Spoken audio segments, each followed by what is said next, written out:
noches a todos los presentes. Buenas noches, doctora. El día de hoy comenzamos el tercer ciclo de neurología y neurocirugía. Tenemos la ponencia encefalitis autoinmune a cargo de la doctora Isabel Meyer, que estudió bioquímica clínica egresada de la UNA, especialista en bioquímica clínica en el área de bacteriología clínica en la Universidad de Buenos Aires. Tiene un curso especializado en inmunología en Rice University. Es docente de la cátedra de inmunología en la carrera de medicina unida.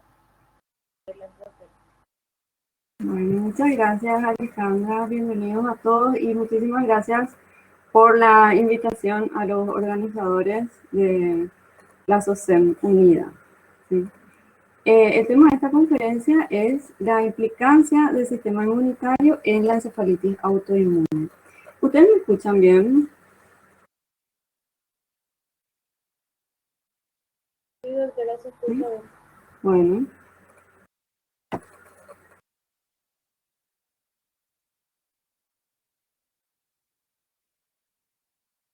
Vamos a ver qué es la encefalitis autoinmune, ya que es una enfermedad autoinmune, como su nombre lo dice, pero es relativamente reciente. Es una enfermedad que podemos decir nueva, incluso por ejemplo, en los libros de inmunología más actuales, en las últimas ediciones, incluso no se menciona todavía esta enfermedad, porque los anticuerpos específicos, los primeros anticuerpos identificados fueron recién identificados en el año 2007. ¿Sí? Entonces, en esta enfermedad, el origen y las manifestaciones clínicas están relacionadas con anticuerpos que atacan a componentes del cerebro, ¿sí? Por eso es una encefalitis, es una inflamación del cerebro. Vamos a ver también los conceptos de tolerancia y autoinmunidad. Es muy importante el fenómeno de tolerancia inmunológica porque es lo que permite al organismo no reaccionar contra lo propio. Y cuando existe una falla en esos mecanismos de tolerancia es cuando aparecen las enfermedades autoinmunes. Y acá también voy a mencionar los tejidos con privilegio inmunitario, como es el caso del encéfalo, que es un tejido que tiene un cierto privilegio inmunitario. Eso quiere decir que ese tejido tiene que estar preservado del ataque de las respuestas inmunológicas, ¿verdad? Porque pueden comprometer la funcionalidad y la vida de ese tejido, ¿sí? También vamos a ver brevemente los tipos de enfermedades autoinmunes y dónde se ubica la encefalitis autoinmune en esta clasificación. Y por último les voy a hablar de las causas, las manifestaciones clínicas, tipos, métodos de diagnóstico y tratamiento de la encefalitis autoinmune.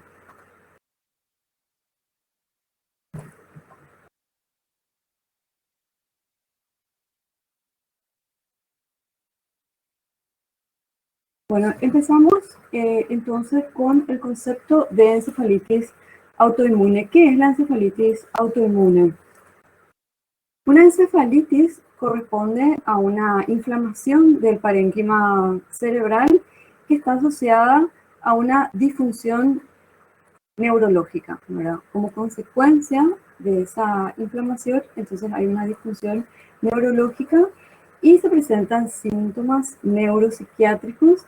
Y cuando hablamos de una encefalitis autoinmune, nos referimos a la originada por una respuesta inmunitaria que reacciona contra esos componentes propios que están situados en el tejido cerebral, ¿verdad? Entonces, sabemos que la autoinmunidad es una alteración del sistema inmunológico, porque nuestro sistema inmunológico normalmente funciona para protegernos principalmente de los agentes patógenos, de los microorganismos patógenos, sobre todo también tiene una actividad antitumoral el sistema inmunológico, pero cuando hay alguna falla en los procesos de tolerancia es cuando aparecen las enfermedades autoinmunes. Por eso es que les voy a hablar también un poquito de el proceso de tolerancia, ¿sí?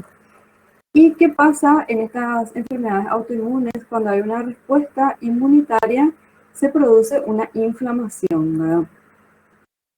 Entonces, la respuesta inmunitaria en esta enfermedad está mediada principalmente por anticuerpos. Es una respuesta humoral y vamos a ver qué ocurre cuando estos anticuerpos se unen a sus epítopos específicos, ¿verdad? Que se encuentran en esos antígenos, que son proteínas, que son componentes que se encuentran en el tejido cerebral, que son proteínas neuronales que se pueden encontrar en la superficie de las neuronas y en algunos casos, en muy pocos casos, se pueden encontrar también los antígenos en el interior de la célula. Y en ese caso, la respuesta predominante es una respuesta citotóxica celular y no una respuesta de anticuerpos. Pero en general, en la mayoría de las encefalitis autoinmunes, en la gran mayoría sí se da mediada por anticuerpos específicos, ¿verdad? Vamos a ver también que hay varios tipos de encefalitis autoinmunes, ¿sí? Acá en esta foto está el doctor Joseph Dalmau, que es el descubridor de la encefalitis autoinmune, ¿verdad? Como les había mencionado, el primer anticuerpo fue identificado en el año 2007 y a él se le atribuye también el descubrimiento de los 16 tipos de encefalitis autoinmune.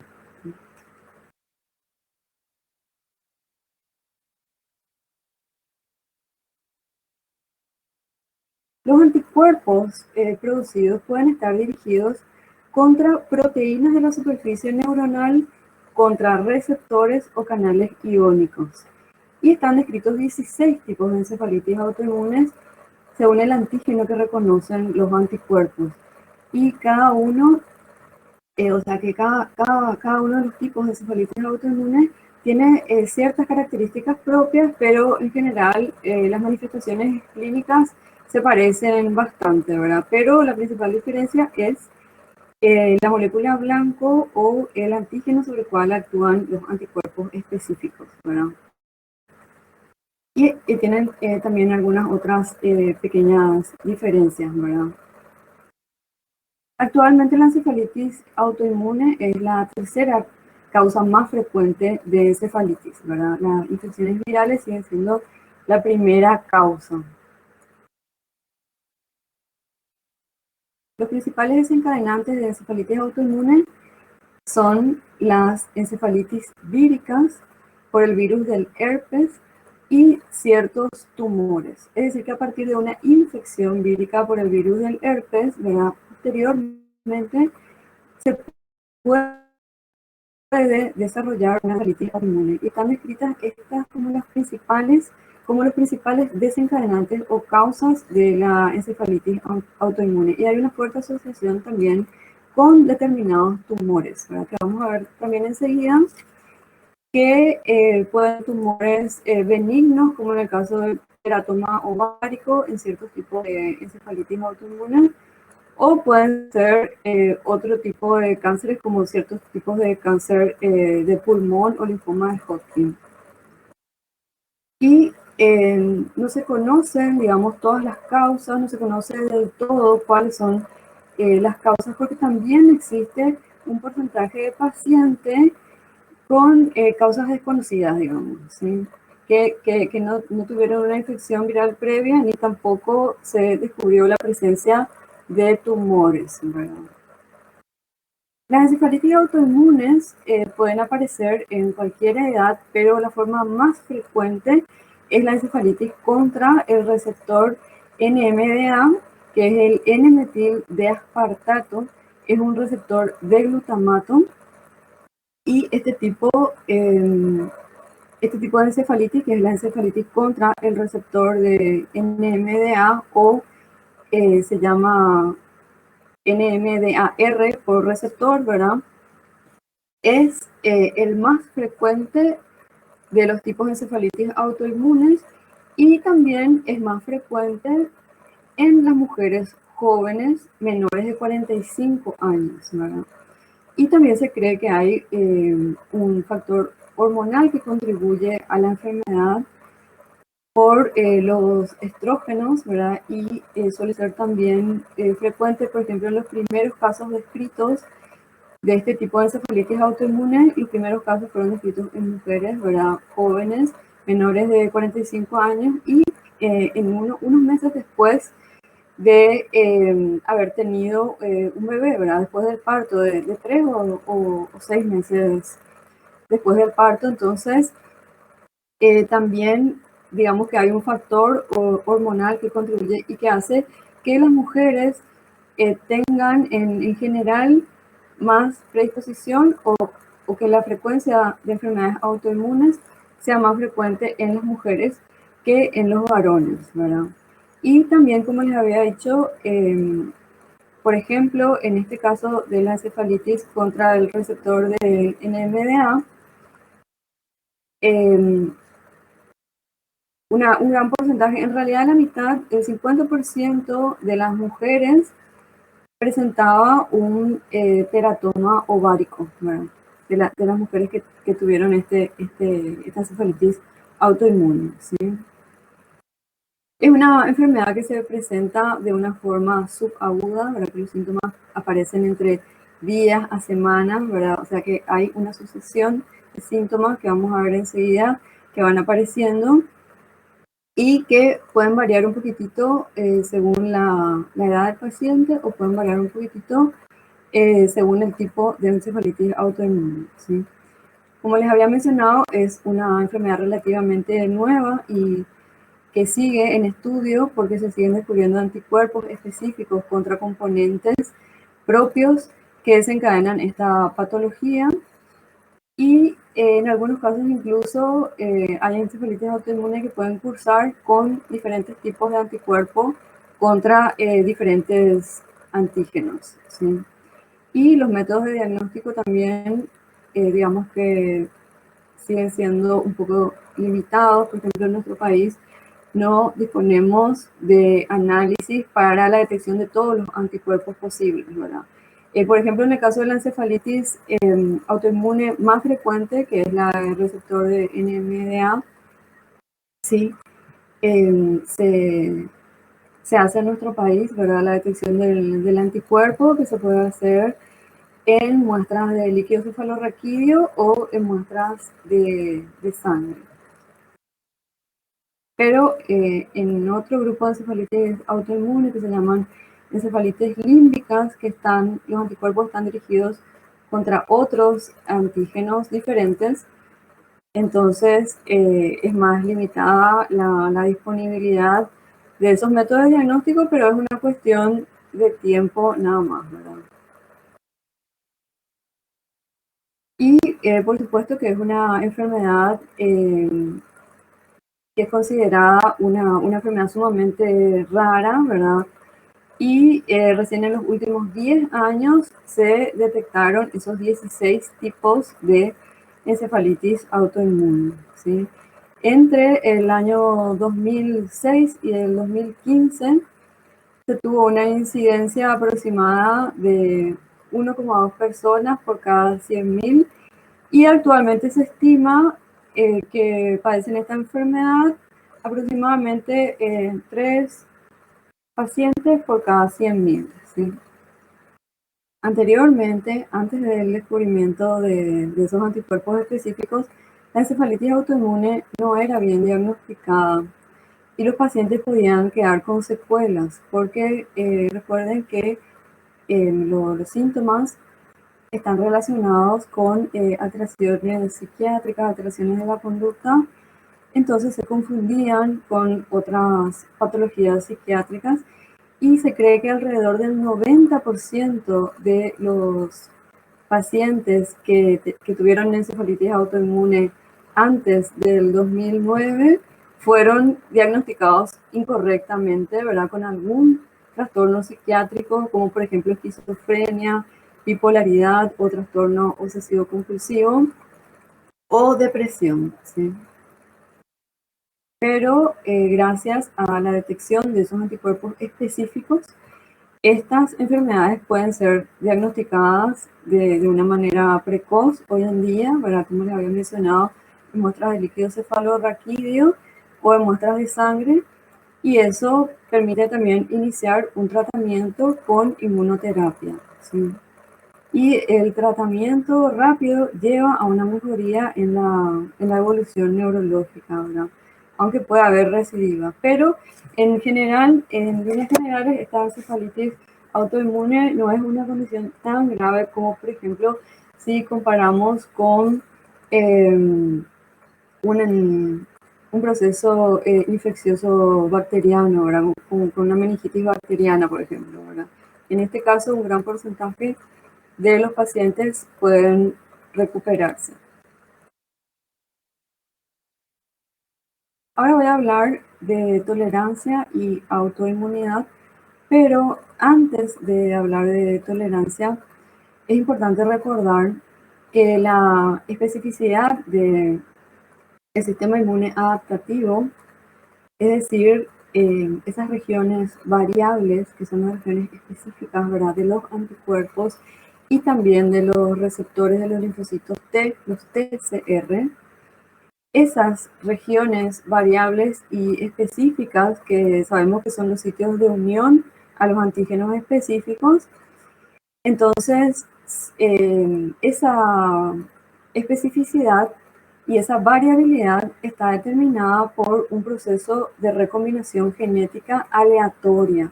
Y esto ocurre durante la maduración del linfocito, tanto del linfocito B como del linfocito T.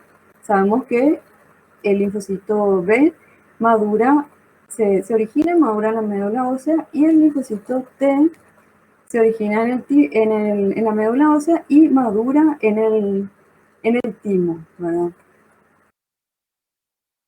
Y ese proceso de recombinación genética aleatoria que permite la variabilidad al azar de esas regiones variables de cada clon, ¿verdad?, del linfocito B o del linfocito T, ocurre antes de que estos linfocitos, antes que estas células se encuentren con su antígeno específico. Entonces, obviamente se producen linfocitos, tanto linfocitos T como linfocitos B, que reconocen también los antígenos propios, ¿sí? Porque si se generan al azar, entonces al azar se van a formar esas estructuras tridimensionales con una determinada composición de aminoácidos, con una determinada estructura, con una determinada conformación tridimensional, porque estamos hablando de proteínas. Sabemos que son componentes proteicos, ¿verdad?, los anticuerpos, y que también esos anticuerpos, existen anticuerpos de membrana y anticuerpos solubles, ¿verdad? Pero los anticuerpos que se forman inicialmente en el linfocito B son los anticuerpos de membrana que actúan como receptores, ¿verdad? Entonces, es importante recordar esto, ¿verdad? Que en los órganos linfáticos primarios es donde ocurre entonces este proceso de recombinación genética aleatoria que hace que se puedan generar diferentes linfocitos con una especificidad distinta, pero generada al azar. Es decir, que los anticuerpos y la especificidad también de los linfocitos T a partir del TCR ya está determinada antes de que estas células se encuentren con su antígeno específico, ¿verdad? Entonces, se generan en los órganos linfáticos primarios y maduran también en ellos, y después lo que hacen es dirigirse hacia los órganos linfáticos secundarios, ¿verdad? Y en los órganos linfáticos secundarios recién se van a encontrar con los antígenos específicos. Eso, digamos, que es el proceso normal y natural que se realiza durante la maduración de los linfocitos, ¿verdad? Pero, ¿qué pasa? Se tiene que asegurar que esos linfocitos no reaccionen frente a lo propio. Por eso, ya que, o sea, como se generan en forma aleatoria, entonces por supuesto van a haber también antígenos propios que van a ser reconocidos también, ¿verdad?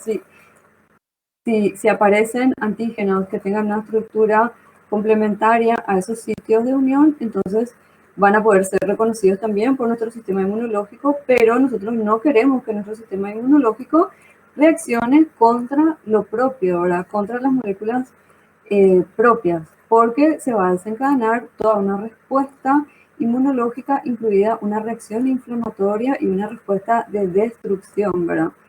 Entonces, por eso es muy importante el proceso de tolerancia.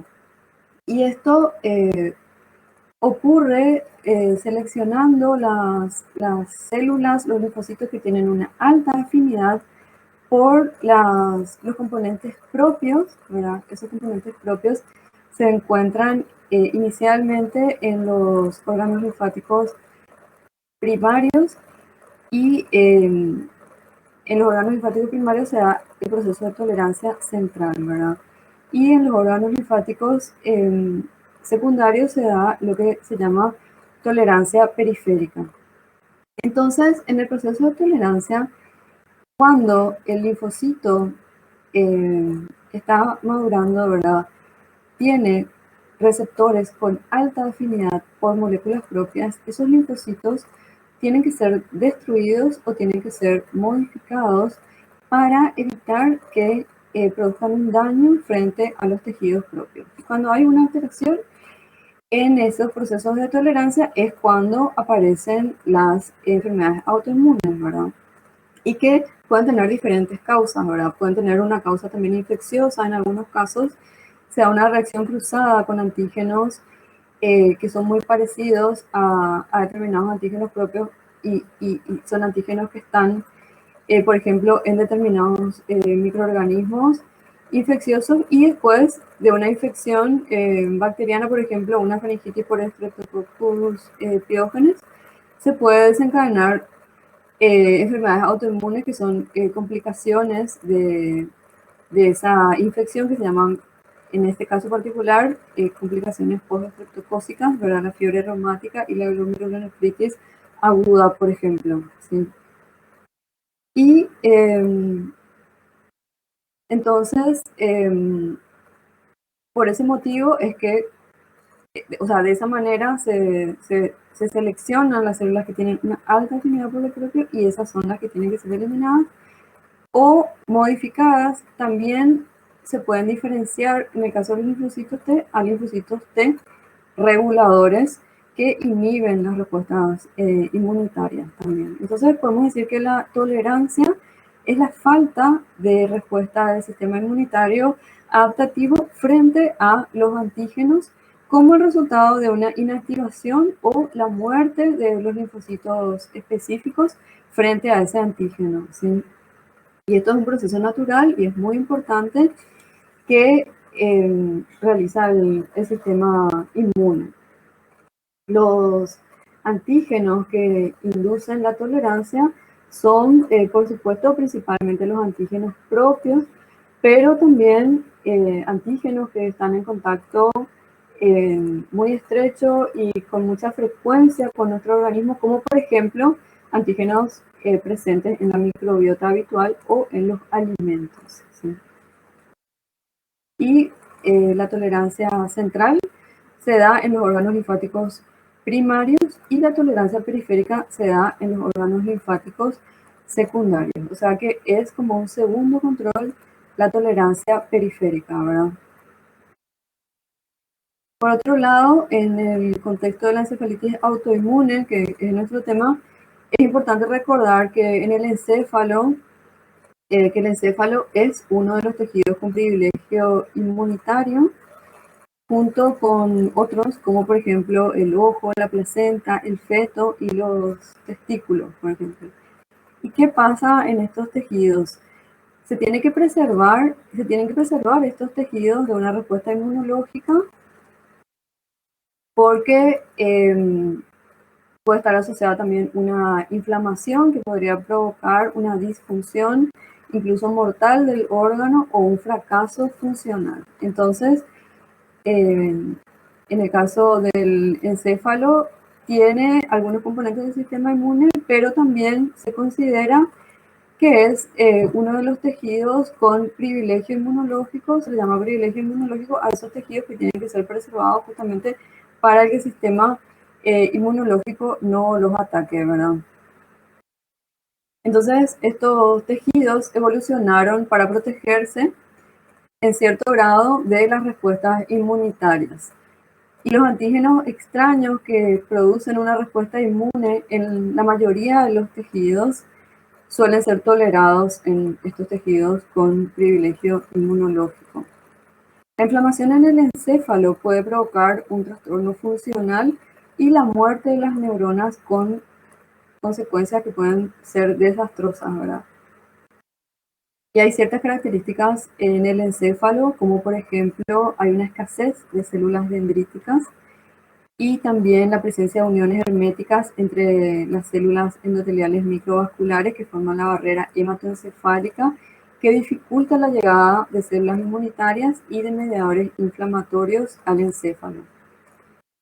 También la acción de neuropéptidos, que son factores solubles que tienen propiedades inmunodepresoras y antiinflamatorias, como por ejemplo la somatostatina, que también se encuentra en el cerebro y protege al cerebro de la respuesta inmune, ¿verdad? Además de actuar como una hormona que sabemos que inhibe la secreción de la hormona de crecimiento, ¿verdad?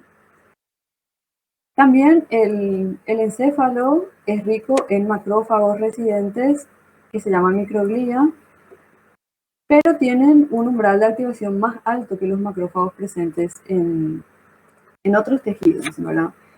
Entonces, eso significa que no se activan con tanta facilidad.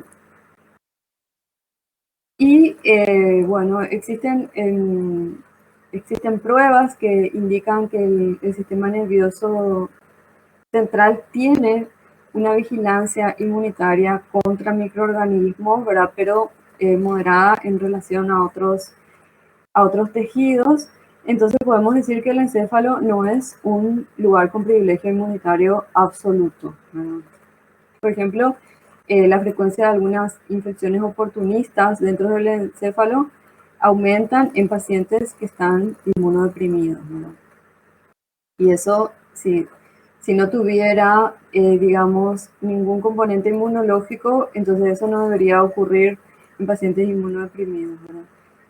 Y también existen vasos linfáticos en las meninges del encéfalo que drenan líquido, moléculas y células inmunitarias del líquido cefalorraquídeo a los ganglios linfáticos cervicales, ¿verdad? Y vamos a ver también que en el caso de las encefalitis autoinmunes se producen los anticuerpos en el área intratecal.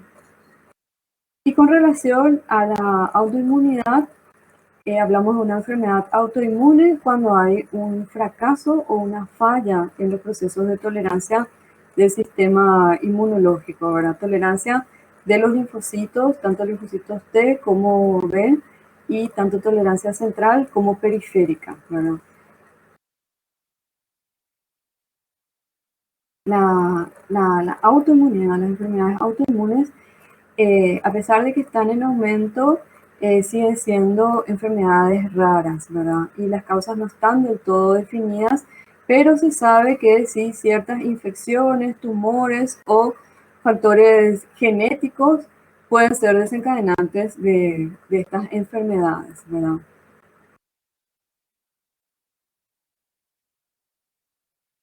El hecho de que una enfermedad sea autoinmune significa que el sistema inmunológico va a reconocer específicamente esos componentes propios como si fueran extraños, ¿verdad? Como si fueran señales de peligro. Entonces se activa una respuesta inmune que produce en la mayoría de los casos una inflamación y un daño en los tejidos. También pueden ocurrir alteraciones en la funcionalidad de las moléculas blanco. Esto también ocurre en las encefalitis autoinmunes que vamos a ver enseguida, ¿verdad? Como otros ejemplos sería, por ejemplo, la activación o inhibición de ciertos procesos. En la enfermedad de Graves, es una enfermedad que produce hipertiroidismo por una activación, o sea, se generan anticuerpos que están dirigidos contra el receptor de la hormona estimulante del tiroides, ¿verdad? Y ese receptor se encuentra en la glándula tiroides, entonces al unirse el anticuerpo a ese receptor, el receptor piensa que es la TSH y se activa la glándula y se produce hipertiroidismo, ¿verdad? Por ejemplo, en el caso de la miastenia gravis, hay una inhibición del receptor de acetilcolina en la unión neuromuscular y en ese caso se produce una parálisis, ¿verdad? Y esto ocurre por la unión de los anticuerpos a esos receptores, ¿verdad? O sea que la unión de los anticuerpos, además de desencadenar las respuestas inflamatorias principalmente, porque sabemos también que los anticuerpos pueden activar el sistema del complemento, ¿verdad? Los anticuerpos de tipo IgG e IgM, que son los que participan en estas enfermedades autoinmunes. Pueden activar el sistema del complemento, el anticuerpo de tipo IgG también puede activar, por ejemplo, a los fagocitos, ¿verdad? A los macrófagos, y eso también contribuye con el proceso inflamatorio. En algunos casos, entonces, la respuesta autoinmune está mediada en algunos casos, por los anticuerpos, ¿verdad? Pero existen algunos casos en donde las respuestas son respuestas celulares mediadas por los linfocitos T o pueden estar mediadas por ambos, ¿verdad? Por anticuerpos y por los linfocitos T también, ¿verdad? Cuando están mediadas por los linfocitos T, es una respuesta mucho más destructiva y agresiva, ¿sí? Y acá vemos, no sé si ustedes pueden ver bien, no sé si tienen la pantalla ampliada. Voy a aumentar acá el volumen. Entonces acá lo que podemos ver es que los linfocitos se originan y maduran en los órganos linfáticos primarios, ¿verdad? Que son la médula ósea y el timo, y una vez maduros pasan a la circulación y se localizan una vez que están maduros, ¿verdad? Y que ya se produjo ese proceso de selección donde se tienen que eliminar los que tienen una afinidad alta por lo propio. Entonces, luego pasan a la circulación y se localizan en los órganos linfáticos secundarios. En este estadio se llaman linfocitos maduros vírgenes y se llaman justamente vírgenes porque todavía no se encontraron con su antígeno específico, porque como sabemos, esta especificidad está determinada de antemano por ese proceso de recombinación aleatoria que ocurrió en el proceso de maduración, ¿verdad? Entonces, estos linfocitos se llaman vírgenes porque van a los órganos linfáticos secundarios y esperan encontrarse con sus antígenos específicos, que van a ser los antígenos que tengan una estructura complementaria a los receptores específicos de estos linfocitos, ¿verdad? Entonces, estos linfocitos maduros vírgenes, estos linfocitos maduros vírgenes en una condición normal del sistema inmunológico, ¿verdad? No reconocen los antígenos propios, ¿verdad? O sea que son linfocitos que no tuvieron una alta afinidad por los antígenos propios. Esos antígenos propios se expresan en grandes cantidades en los órganos linfáticos primarios, ¿verdad? En el proceso de tolerancia central. Entonces,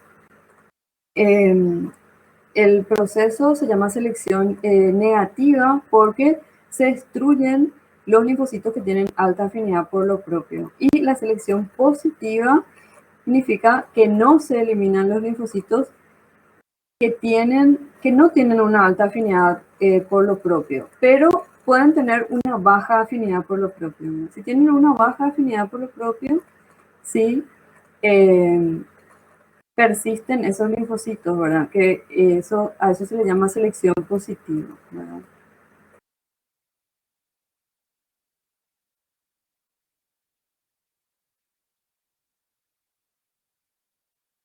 Y estos son los estadios de maduración del linfocito y podemos ver que en el estadio de prolinfocito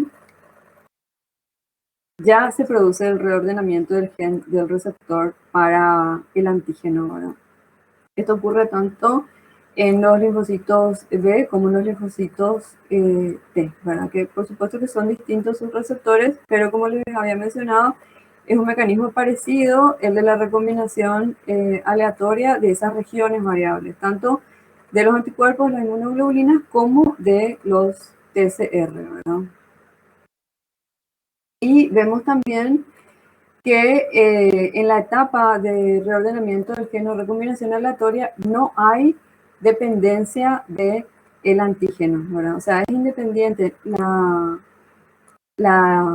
formación de estos receptores de la zona variable, es independiente del reconocimiento del antígeno porque ocurre al azar, ¿verdad?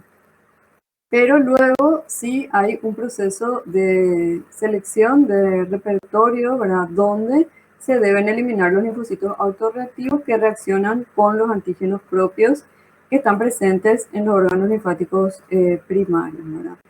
Y en esos órganos existen determinados componentes como factores de transcripción, el factor de transcripción aire, por ejemplo, que lo que hace ese factor de transcripción es que se expresen una enorme cantidad de antígenos presentes en el organismo, ¿verdad? Entonces, los linfocitos pueden estar en contacto con una enorme cantidad de antígenos que forman parte de lo propio y de esa forma pueden seleccionarse, ¿verdad? Se puede ocurrir la selección negativa y la selección positiva para evitar justamente estas enfermedades autoinmunes, que sería la reacción contra lo propio o la persistencia de estas células que tienen alta afinidad por lo propio y que pueden desencadenar la respuesta inmune, que justamente es lo que ocurre en las enfermedades autoinmunes, ¿verdad? Acá tenemos los puntos de control en la maduración del linfocito y se puede ver que hay una serie de controles, ¿verdad? Desde el precursor de los linfocitos hasta los linfocitos maduros, que no solamente está relacionado con el reconocimiento de lo propio, sino que también está relacionado con la síntesis adecuada de los receptores, ¿verdad? Y acá lo que podemos ver es la selección positiva y la selección negativa, en donde en una selección negativa, cuando los linfocitos tienen una alta afinidad por lo propio, tienen que ser destruidos o modificados, ¿verdad? O diferenciados a linfocitos T reguladores, que los linfocitos T reguladores lo que hacen es inhibir las respuestas inmunológicas contra esos antígenos, ¿verdad? Y en la selección positiva quiere decir que los linfocitos que tienen baja afinidad por lo propio persisten, ¿verdad? Porque tienen baja afinidad por lo propio, pero van a tener una afinidad alta por otros antígenos, que serían los antígenos extraños, por ejemplo, de los microorganismos, ¿verdad? Y acá tenemos lo que ocurre en los procesos de tolerancia central y tolerancia periférica. El 95% de las células muere por apoptosis en el proceso de tolerancia. O sea, es muy elevada la cantidad de clones de linfocitos que se generan en esos órganos linfáticos secundarios y la mayoría de ellos tiene que destruirse, ¿verdad? Morir, inactivarse o diferenciarse, en el caso de los linfocitos T, a linfocitos T reguladores, ¿verdad? Y es un porcentaje muy bajo de todo lo que se produce en forma aleatoria, que serían los que están disponibles para encontrarse con sus antígenos específicos, que serían antígenos extraños, ¿verdad? O sea que la formación de linfocitos maduros vírgenes que van a los ganglios linfáticos o a los órganos linfáticos secundarios. Son en relación a todos los clones de linfocitos que se producen de forma aleatoria, son un número muy reducido, ¿verdad? Y acá, por ejemplo, vemos, bueno, está la tolerancia central y la muerte de esos linfocitos que tienen alta afinidad por lo propio se da por un proceso de apoptosis o muerte celular programada, que es una muerte limpia, ¿verdad? Donde se fragmentan las células y eso después es degradado. Y o puede haber, en el caso de los anticuerpos, puede ocurrir un cambio en los receptores de forma que no tenga, o sea, digamos que no se, que cambie y no tenga una alta afinidad por lo propio, por los antígenos propios. Y en el caso de los linfocitos T de los linfocitos T, se pueden diferenciar también a linfocitos T reguladores. Los linfocitos T reguladores también tienen los receptores específicos contra esos antígenos propios, pero justamente lo que hacen es proteger los antígenos propios, ¿verdad? De las respuestas inmunológicas de los otros linfocitos, ¿verdad? Tanto por unión a los antígenos y por producción de determinadas citocinas, ¿verdad? Y la anergia es un estado también de falta de respuesta en estas células que también se induce en los procesos de tolerancia, ¿verdad? Los tipos de enfermedades autoinmunes se pueden clasificar según la localización de los tejidos afectados. Pueden ser específicas de tejidos u órganos o pueden ser sistémicas o multiorgánicas. En el caso de la encefalitis autoinmune, por ejemplo, está dentro del grupo de las específicas de tejidos u órganos, ¿verdad? Porque ocurren en el encéfalo, ¿verdad? En el cerebro.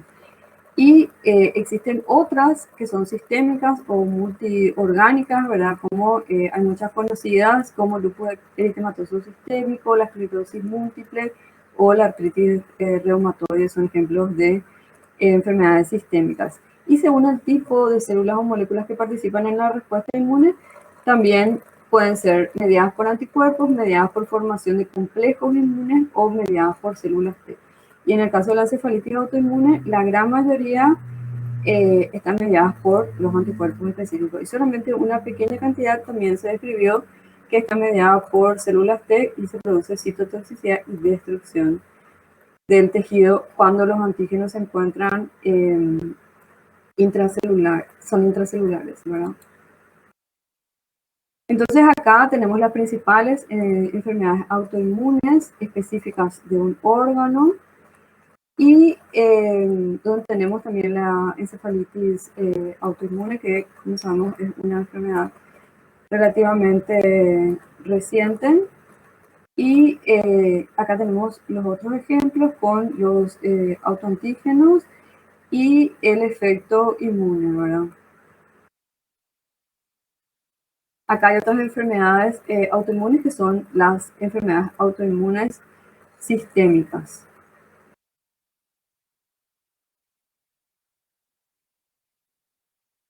En general, hay una mayor frecuencia de enfermedades autoinmunes en las mujeres, ¿verdad? Aproximadamente hay unos 50 millones de personas con enfermedades autoinmunes y el 80% son mujeres, ¿verdad? Las hormonas sexuales, como los estrógenos en la mujer, son posibles reguladores en las enfermedades autoinmunes, ¿verdad? Como en el caso del lupus eritematoso sistémico, y acá podemos ver, ¿verdad? La tasa, la relación entre mujer y hombre con relación a las diferentes enfermedades autoinmunes. Incluso en el caso de la encefalitis autoinmune, que es nuestro tema, también hay una relación de 4:1 en el caso de la encefalitis autoinmune más frecuente, que es la del receptor de NMDA, ¿verdad? Y el consenso general es que los estrógenos, que son las hormonas más específicas de la mujer, se asocian con una mayor inmunidad, ¿verdad? Mientras que los andrógenos o hormonas masculinas se asocian con una supresión, ¿verdad? Y vamos a ver que en el caso de la encefalitis autoinmune NMDA, Del 70 al 75% de los casos son mujeres, ¿verdad? Y solamente el 25% de los casos son varones, por eso es que tienen una relación 4-1 también.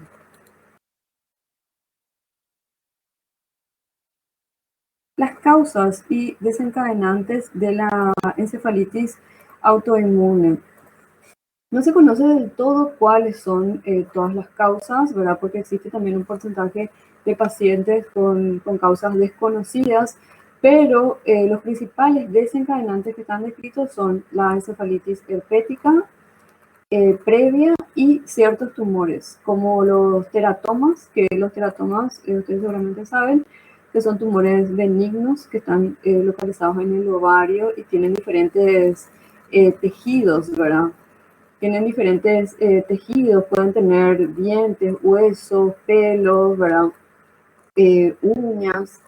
Y entre esos tejidos también se encuentra el tejido nervioso, ¿verdad? Entonces eso podría ser, digamos, la causa, porque de hecho que está asociada a la presencia de teratomas con cierto tipo de encefalitis autoinmunes, o sea, las más frecuentes, ¿verdad? Y se cree que hay una relación, ¿verdad?, con la presencia de estos antígenos en estos tejidos que son muy parecidos, ¿verdad?, al tejido cerebral. Entonces se produce como una especie de reacción cruzada y nuestro sistema inmunológico después se dirige al cerebro en forma errónea, ¿verdad? También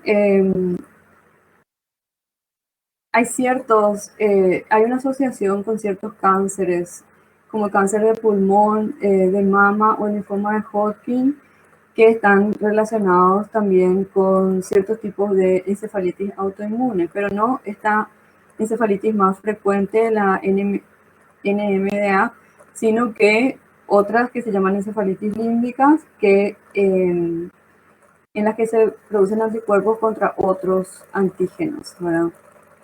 Y en el caso de las encefalitis que se originan luego de una infección herpética, aproximadamente el 25% de los pacientes con encefalitis herpéticas eh, desarrollan posteriormente una encefalitis autoinmune, ¿verdad? Dentro de los primeros 2 meses después de esa encefalitis herpética. Y en la mayoría de los casos también son del tipo de encefalitis más frecuente, que es la encefalitis antirreceptor de NMDA, ¿verdad? Pero estos datos seguramente que van a ir cambiando con el tiempo porque, como sabemos, es una enfermedad reciente y no hace tanto tiempo que se descubrieron los nuevos anticuerpos, ¿verdad?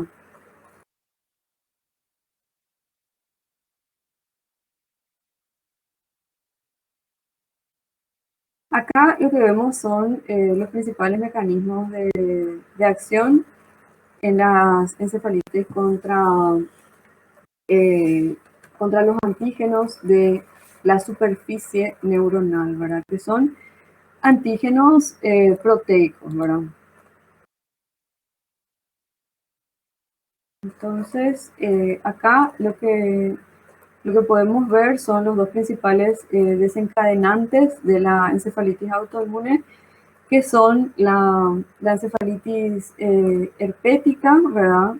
Que va a producir también un daño, ¿verdad?, en el tejido cerebral y ciertos tumores. Y lo que sucede acá es que los antígenos se liberan por la destrucción neuronal o por la apoptosis en el caso de los tumores, ¿verdad?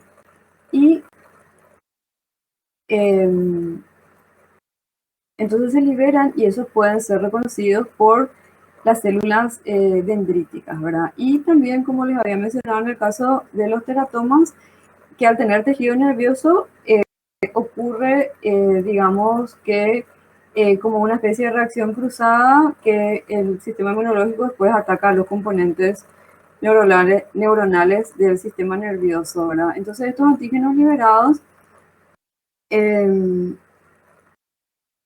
van a ser reconocidos por las células dendríticas y después van a presentar el antígeno a los linfocitos T también los linfocitos B van a reconocer los antígenos y se activan, se diferencian en células plasmáticas productoras de anticuerpos, se producen también linfocitos de memoria, maduración de la afinidad y el cambio de isotipo, cambio de clase, que significa que los anticuerpos de tipo IgM cambian a anticuerpos de tipo IgG. Y estos procesos de cambio de clase, de maduración de la afinidad y de producción de células de memoria se da también gracias a la ayuda de los linfocitos T. Entonces, esto sería el proceso que se desencadena en la encefalitis autoinmune, ¿verdad? Y entonces, estos antígenos que son liberados normalmente no están disponibles para el sistema inmune y generalmente no forman parte de los antígenos presentes en los órganos linfáticos en el proceso de la tolerancia inmunológica, ¿verdad? Entonces, reacciona el sistema inmune. Y también acá podemos ver los mecanismos de disfunción neuronal, ¿verdad? O sea, además de producirse un proceso inflamatorio, también les había mencionado, ¿verdad?, que hay una disfunción neuronal porque al unirse los anticuerpos a esos receptores específicos sobre los que actúan, entonces hay un cambio funcional, ¿verdad? Se puede producir un bloqueo funcional del antígeno que se produce, por ejemplo, en el caso de la encefalitis contra el receptor GABA, que es otro tipo de encefalitis, ¿verdad? Que forma parte de las encefalitis límbicas. Es también un tipo de encefalitis autoinmune, ¿verdad? Pero no la más frecuente, ¿verdad? Entonces, en este caso, por ejemplo, al unirse el anticuerpo hay un bloqueo, ¿verdad? Y entonces no puede ejercer su función, ¿verdad? En la transmisión. También puede producirse una unión o una internalización del anticuerpo unido al receptor. O sea que al unirse el anticuerpo al receptor, después se produce una internalización de los receptores, ¿verdad? Esto ocurre, por ejemplo, en la encefalitis autoinmune más frecuente, que es la del receptor de NMDA. Y entonces, de esta forma, en este caso, lo que sucede es que disminuye la cantidad de ese receptor disponible, ¿verdad? Y también puede ocurrir una disrupción o impedimento de la interacción entre las proteínas, ¿verdad? Que forman parte también, o sea, que contribuyen también a la comunicación entre las neuronas, ¿verdad? Este es un ejemplo de la encefalitis contra la proteína LGI1, que de esa forma también se afecta la comunicación correcta entre las células neuronales. Entonces, estos son mecanismos de difusión neuronal y por supuesto que están relacionados con las manifestaciones clínicas que ocurren en estas enfermedades. Acá tenemos los tipos de enfermedades autoinmunes y esta lista, por supuesto, va a seguir creciendo, que incluso acá no están todas las 16, ¿verdad? La más frecuente es la encefalitis contra el receptor de NMDA, ¿verdad? Que les había dicho, ¿verdad? Que es el N-metil D aspartato, que es un receptor de glutamato, ¿verdad? Que el glutamato actúa también como un neurotransmisor excitatorio, ¿sí? Entonces, en esta encefalitis lo que ocurre es que esos receptores se internalizan cuando se unen a los anticuerpos. Entonces, hay una menor cantidad de esos receptores. Entonces, por supuesto que se van a ver afectadas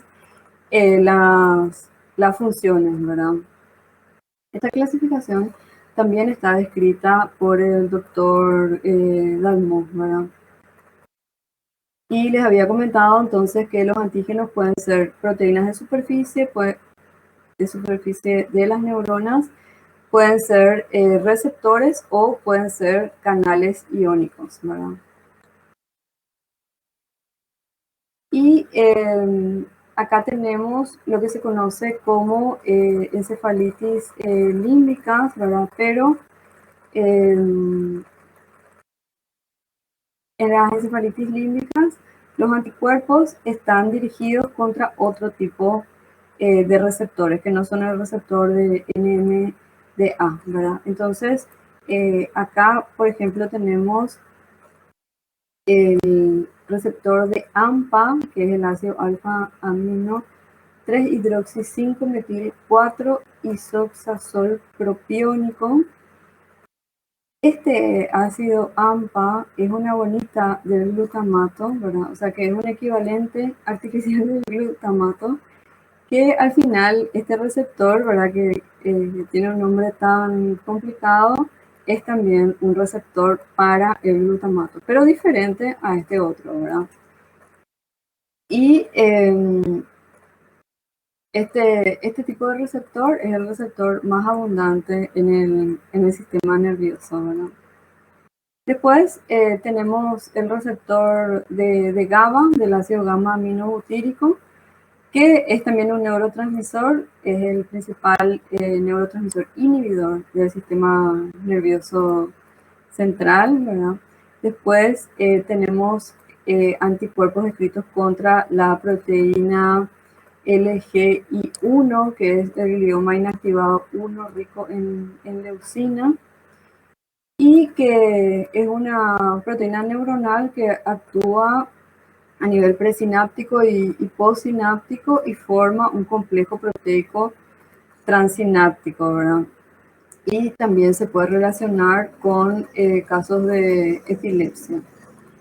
Y después tenemos otra serie de receptores, ¿verdad? Tenemos también receptores contra, o sea, receptores de la subunidad A, o sea, anticuerpos contra la subunidad A de los receptores de GABA. Acá teníamos la subunidad B.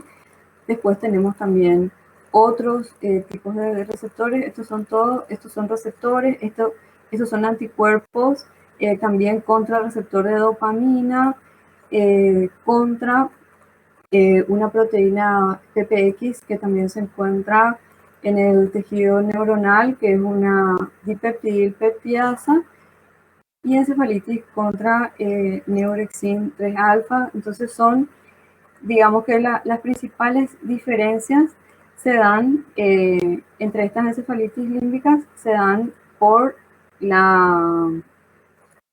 el antígeno específico, ¿verdad? Contra el que están dirigidos los anticuerpos, ¿verdad?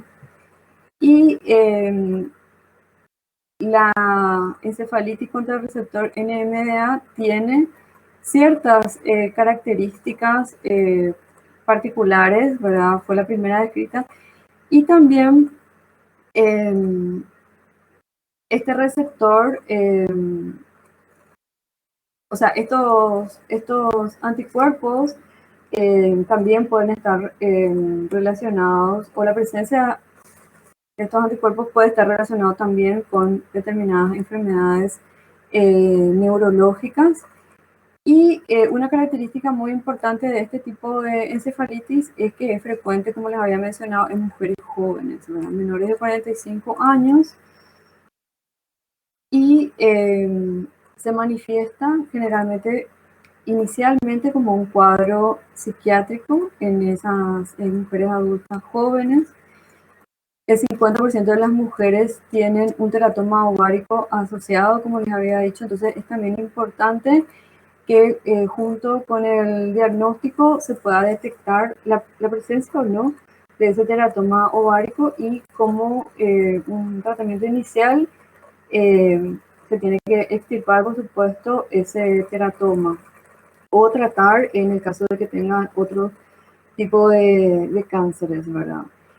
Entonces, primero se inicia con los síntomas pseudovirales y luego aparecen esos síntomas psiquiátricos, Y vamos a ver que varía un poquitito en el caso de esas mujeres y en el caso de los niños se da inicialmente unas alteraciones en los movimientos, ¿verdad? Más que esas alteraciones en la conducta, ¿sí?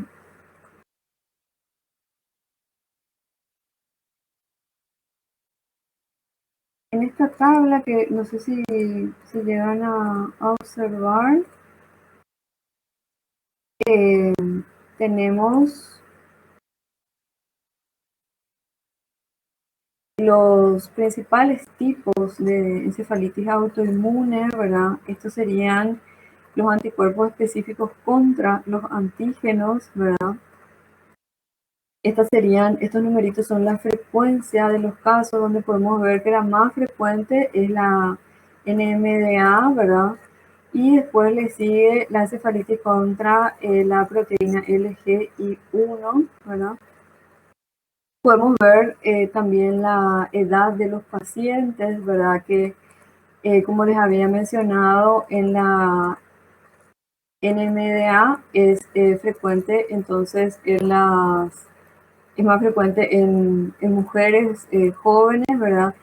Y en las encefalitis límbicas generalmente es más frecuente en personas que son un poco mayores, pero se puede producir también en cualquier edad, ¿verdad? Acá tenemos las principales manifestaciones clínicas, tenemos la presencia de tumores asociados o no. Acá, por ejemplo, el, el SCLC es el cáncer de pulmón de células pequeñas, ¿verdad? Que está asociado a determinados tipos de encefalitis límbicas.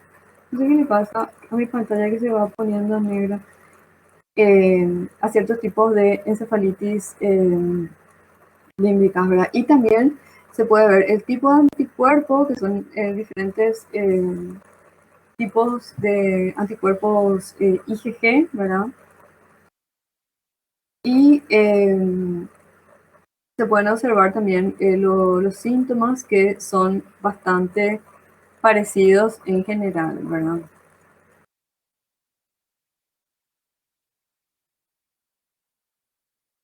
Como les había mencionado, existe una diferencia en la respuesta inmune cuando los antígenos están en la superficie neuronal o cuando son intracelulares, ¿verdad? Cuando están en la superficie neuronal, entonces va a predominar una respuesta humoral de anticuerpos. Y cuando se encuentran en el interior de las neuronas, sabemos que los anticuerpos no pueden ingresar dentro de las células, entonces en ese caso va a haber una respuesta celular predominante con destrucción del tejido. Estas serían las principales manifestaciones clínicas de la encefalitis autoinmune que se pueden dar en todos los tipos de encefalitis, pero o sea que cada una tiene características determinadas, ¿verdad? Y pueden ser síntomas, se presentan, ¿verdad? Síntomas neuropsiquiátricos, reducción del habla, cambio en el comportamiento, psicosis, agitación, alucinaciones, insomnio, convulsiones, crisis epilépticas, déficit cognitivos y de memoria, movimientos anormales que se llama coreatetosis. Esto es más frecuente, esto de los movimientos anormales suele ocurrir, por ejemplo, en los niños, en los primeros estadios, en el caso de la encefalitis autoinmune de tipo NMDA, ¿verdad? También en disminución del nivel de conciencia y también otras manifestaciones clínicas también, ¿verdad? Por ejemplo, en el caso de la encefalitis autoinmune más frecuente, la NMDA, el 80% tiene una recuperación completa, ¿verdad? De los pacientes, ¿verdad? Pero si los pacientes son mayores de 45 años, se observa una peor recuperación, ¿sí? Y como les había mencionado, en la edad pediátrica son menos frecuentes las alteraciones psiquiátricas inicialmente y predominan esas alteraciones del movimiento, ¿verdad? En la cara, unos movimientos involuntarios en la cara y en las extremidades, ¿verdad?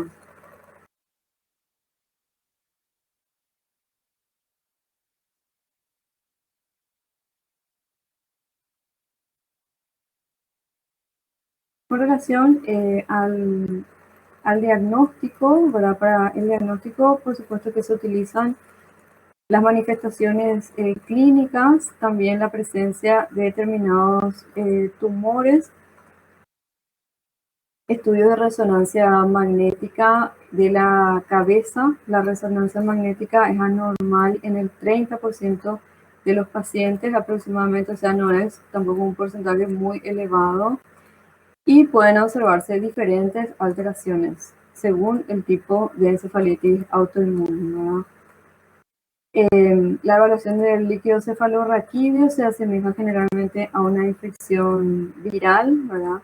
Que se observa con glucosa normal, proteínas un poco aumentadas, el líquido tiene un aspecto claro y las células tienen un predominio de linfocitos, a diferencia, por ejemplo, de las meningitis bacterianas que tienen un predominio de polimorfos nucleares neutrófilos, ¿verdad? Y es muy importante entonces la detección de los anticuerpos específicos, ¿verdad? Que esto sería como un método confirmatorio, aunque existen encefalitis autoinmunes que son negativas para la detección de anticuerpos. Entonces, que probablemente todavía no se haya descubierto el antígeno específico, ¿verdad? Y como les había mencionado, estos anticuerpos se detectan preferentemente en muestras de líquido cefalorraquídeo, también en muestras de sangre, pero en las muestras de sangre de suero hay aproximadamente un 14% de los casos que dan falsos negativos, ¿verdad? También en las encefalitis límbicas se pueden presentar varios anticuerpos a la vez, ¿verdad? Contra varios antígenos a la vez. Y otra característica que acá no figura en la encefalitis límbica contra la proteína LG y uno se observa también hiponatremia, ¿verdad? Una disminución de la concentración de sodio en el 65% de los casos, entonces ese hallazgo también puede ser útil, ¿sí? Entonces esa detección de anticuerpos, por supuesto, que se realizan por métodos inmunológicos, ¿verdad? Como por ejemplo el caso de la inmunofluorescencia o métodos de ELISA o de inmunoanálisis, ¿verdad? Y por último, el tratamiento consiste en una inmunoterapia precoz y la extirpación del desencadenante inmunológico, es decir, el teratoma u otro tumor. Y la terapia de primera línea son glucocorticoides, ¿verdad? Que sabemos que son supresores de las respuestas inmunológicas. También inmunoglobulinas y recambio plasmático, ¿verdad? Aproximadamente a los 24 meses se puede observar una mejoría en el 81% de los pacientes y en un porcentaje más elevado, mucho tiempo antes también se puede determinar una mejoría, ¿sí? Bueno, pero en el tema de tratamiento tampoco yo no me quiero meter tanto porque como no soy médica, ¿verdad? Yo soy bioquímica. Y el tema estaba más enfocado en la implicancia del sistema inmunológico en estas encefalitis autoinmunes. No sé si tienen alguna consulta, algún comentario.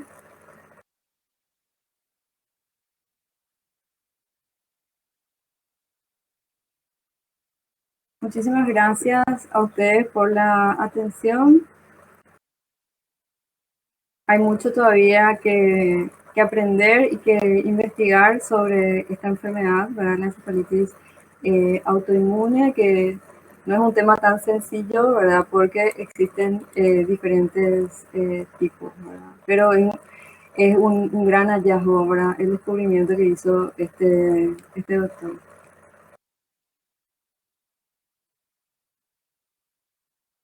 Bueno, chicos, muchísimas gracias. Que tengan entonces unas buenas noches y nos vemos. Hasta la próxima. Gracias, doctora, por su presentación. Excelente. Bueno, gracias a ustedes.